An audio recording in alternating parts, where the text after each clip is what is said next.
Hello दोस्तों, welcome all. हाँ दोस्तों, ओबीसी रिजर्वेशन जो 27% ओबीसी रिजर्वेशन पे एक बहुत टाइम से दोस्तों एक डिस्कशन चल रहा है। हाई कोर्ट में केस पेंडिंग है। एंड जो स्टेट वर्सेस हाई कोर्ट है, स्टेट चाहता है, मतलब एमपी गवर्नमेंट चाहता है 27% रिजर्वेशन ओबीसी को देना, बट हाई कोर्ट में ये पेंडिंग है। हाई कोर्ट ने इस पर स्टे लगा दिया था। दोस्तों लास्ट वीडियो में मैंने आपको पूरा डिटेल में एक्सप्लेन किया था। 10 अगस्त था इसका नेक्स्ट दोस्तों हियरिंग। अगली सुनवाई आज 10 अगस्त को थी। 10 अगस्त की सुनवाई में क्या अपडेट आया, साथ ही साथ जो सेंट्रल गवर्नमेंट में मोदी सरकार, मोदी गवर्नमेंट क्या अपडेट कर रही है ओबीसी रिजर्वेशन के अकॉर्डिंग, वो भी डिस्कस करेंगे दोस्तों। एंड इस वीडियो को आप लास्ट तक देखेंगे तो आपको पूरा क्लियर हो जाएगा क्या सेंट्रल में क्या चल रहा है, स्टेट में क्या चल रहा है। क्योंकि बहुत सारे कैंडिडेट सेंट्रल की न्यूज़ पढ़ के थोड़ा सा कंफ्यूज हो जाते हैं। एंड मैं आपसे एक रिक्वेस्ट करूंगा दोस्तों, इन सब चीज़ों पर ज़्यादा डिपेंडेंट ना रहे, मतलब इन सब चीज़ों से अपने माइंड को डिस्ट्रैक्ट ना करें, अपनी प्रिपरेशन जारी रखें। जस्ट फॉर इन्फॉर्मेशन इस वीडियो को लास्ट तक देख लीजिए, ताकि आपको चीज़ें पता चल जाएगी कि सेंट्रल एंड स्टेट में क्या अभी सिचुएशन है एंड कहाँ तक पहुँचा है आपका केस रिगार्डिंग 7% ओबीसी रिजर्वेशन के। तो दोस्तों इसको ध्यान से एक बार समझ लीजिए एंड आपके सारे कन्फ्यूजन्स दूर हो जाएंगे। तो स्टार्ट करते हैं दोस्तों।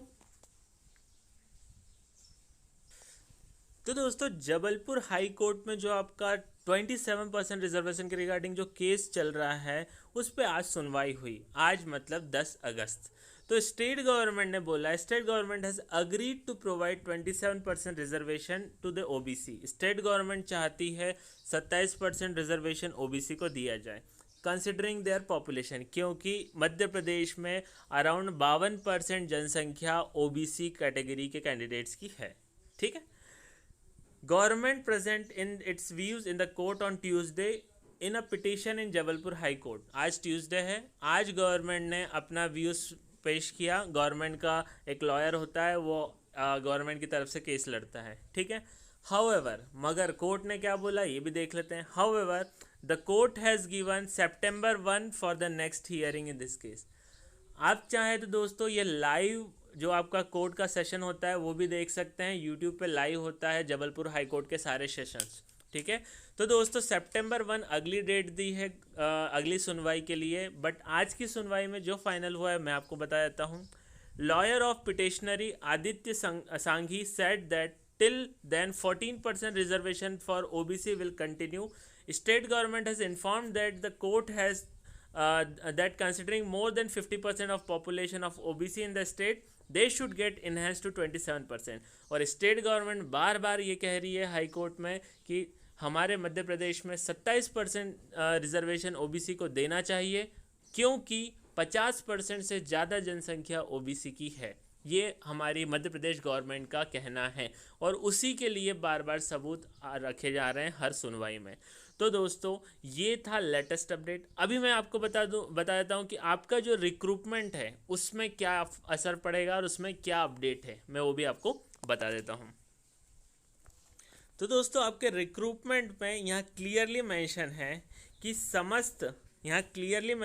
समस्त भर्ती प्रक्रिया 14% फीसदी आरक्षण के हिसाब से की जाएगी। ठीक है। और ओबीसी का 13% सीट्स रिजर्व रखा जाएगा। मैं बार बार आपको बता रहा हूँ, आप कमेंट करते हैं, मैसेज करते हैं, मैं आपको वहाँ भी यही रिप्लाई कर रहा हूँ कि अभी आपकी भर्ती 14% के हिसाब से ही होगी। एंड जो 13%, जैसे अभी बहुत सारे कैंडिडेट्स ने, मैंने जब आपको कट ऑफ बताया था स्टाफ नर्स का, तो बहुत सारे कैंडिडेट्स ने बोला कि सर आपने सिर्फ 14% ही क्यों लिए। मैंने 14% के हिसाब से इसलिए बताया क्योंकि 13% पे अभी कोई डिसीजन नहीं होगा, कोई मेरिट लिस्ट नहीं आएगी, वो रिजर्व रखी जाएगी दोस्तों। ठीक है। उस पर कोई फैसला नहीं आ सकता। यही थोड़ा सा एक ड्रॉबैक है हमारे इंडियन कॉन्स्टिट्यूशन का, हमारे कोर्ट सिस्टम का, कि थोड़ा स्लो चलता है प्रोसेस। ठीक है। तो वो 13% रिजर्व सीट्स को आप अभी साइड में रख दीजिए, क्योंकि उस पर अभी कुछ भी मेरिट लिस्ट नहीं आ पाएगा। तो यहाँ क्लियरली मेंशन है 13% आरक्षण रिजर्व रखा जाएगा। ठीक है। 13% जो सीट्स है वो आपकी रिजर्व रखी जाएगी। जब तक ये अंतरिम लास्ट फैसला नहीं आता, आपका केस बंद नहीं हो जाता, तब तक वो 13% सीटें रिजर्व रखी जाएगी। ठीक है। 50% आरक्षण की अवधि के बिंदु पर चुनौती देने वाली समस्त 31 याचिकाओं में ओबीसी के छात्र एवं छात्राओं सहित बहुत सारे अलग अलग ओबीसी के संगठन से ग्रुप है, ठीक है, संगठन है, वो वहाँ पे याचिका दायर की है और उस पर फैसला चल रहा है दोस्तों। तो ये मैंने आपको बता दिया कि अभी आपका जो रिजल्ट आएगा, मेरिट लिस्ट आएगा, वो 14% के हिसाब से आएगा, 13% आपका अभी भी पेंडिंग रखा जाएगा, ठीक है।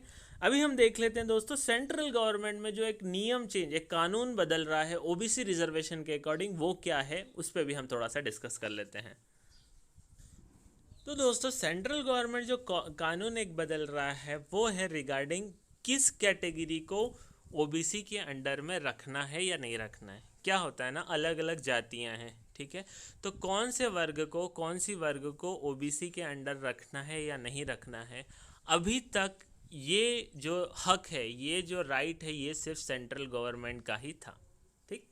मगर अब एक बिल पास कर रही है सेंट्रल गवर्नमेंट, उस बिल के अंतर्गत स्टेट गवर्नमेंट्स को ही, राज्य सरकार को ही ये हक दे दिया जाएगा कि वो अपने अपने राज्य में ये निर्धारित कर सके कि कौन सी कैटेगरी, कौन सी जाति को ओबीसी के अंडर में रखना है या नहीं रखना है। तो देख लेते हैं दोस्तों, रक्षा बंधन से पहले केंद्र की मोदी सरकार ओबीसी वर्ग को बड़ा तोहफा देने जा रही है। क्या है दोस्तों, आज सोमवार को, कल मतलब आपका है 9 अगस्त, 127वां संविधान संशोधन विधेयक पेश करेगी। इसके तहत राज्य सरकारों को अब ओबीसी सूची बनाने का अधिकार देने मिलेगा। मतलब ओबीसी सूची में कौन कौन सी जातियां, कौन कौन से लोगों को रखना है, कौन कौन सी कैटेगरीज को रखना है, ये हक अब राज्य सरकार को ही दे दिया जाएगा।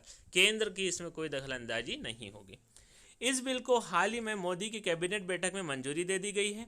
आगामी चुनाव और उपचुनाव से पहले ओबीसी वोट बैंक को बांधने का ये मोदी सरकार का एक बड़ा दावा माना जा रहा है। सो दोस्तों ठीक है, हम इसको डिस्कस नहीं करते। तो अभी आपका क्या होगा, आपका सेंट्रल गवर्नमेंट पावर दे दी है स्टेट गवर्नमेंट को कि स्टेट गवर्नमेंट अब कर सकती है ओबीसी कैटेगरी में किन किन को रखना है या नहीं रखना है, वो स्टेट गवर्नमेंट डिसाइड कर सकती है। एंड साथ ही साथ दोस्तों यहाँ पे अभी तक क्या हो रहा था, दरअसल आज केंद्र सरकार द्वारा लोकसभा में ओबीसी समुदाय से जुड़ा लिस्ट तैयार करने के लिए राज्य को अधिकार देने वाला संविधान संशोधन बिल, कॉन्स्टिट्यूशन अमेंडमेंट बिल बोला जाता है, पेश किया जाएगा। 127वां संविधान संशोधन बिल के द्वारा आर्टिकल 342A के तीसरे पार्ट में लागू किया जाएगा। इसके बाद राज्यों को इसके लिए केंद्र पर निर्भर नहीं रहना पड़ेगा। तो राज्यों को केंद्र पर निर्भर नहीं रहना पड़ेगा, वो अपने राज्य में संविधान संशोधन जो अपना ओबीसी रिजर्वेशन है, ओबीसी की कास्ट में किसको किसको रखना है वो रख सकते हैं, राज्य अपने हिसाब से डिसाइड कर सकता है, ठीक है, उनके पास इसका अधिकार रहेगा, ठीक है। तो लोकसभा में ये बिल पास होगा, फिर राज्यसभा में जैसे ही पास होता है ये बिल, तत्काल प्रेसिडेंट के साइन होने के बाद तत्काल प्रभाव से ये चालू हो जाएगा, ये राज्यों को हक दे दिया जाएगा। तो दोस्तों जो स्टेट गवर्नमेंट हमारे मध्य प्रदेश में ओबीसी रिजर्वेशन के रिगार्डिंग चल रहा है और जो सेंट्रल में चल रहा है, दोनों अलग अलग चीज़ें हैं। वहाँ भी ओबीसी कैटेगरीज के लिए एक नई फ़ायदा ही है क्योंकि राज्य सरकार अपने हिसाब से उसको अमेंड कर सकती है। मगर यहाँ जो 27% रिजर्वेशन है, तो अभी तक जो फैसला है जबलपुर हाई कोर्ट का, उसमें आप ये मान के चले कि अभी आपको कुछ परेशान नहीं होना है, आपको 14% के हिसाब से ही मेरिट लिस्ट आएगी। जैसे ही कुछ अपडेट आता है दोस्तों, आप इन चीज़ों को लेके बिल्कुल परेशान नहीं हो, अपनी प्रिपरेशन जारी रखें। जैसे ही कुछ अपडेट आ जाता है मैं आपको ज़रूर इन्फॉर्म कर दूंगा। आप जस्ट चैनल को सब्सक्राइब करके बेल आइकन प्रेस कर दीजिए ताकि आगे के सारे अपडेट्स आपको मिलते रहे।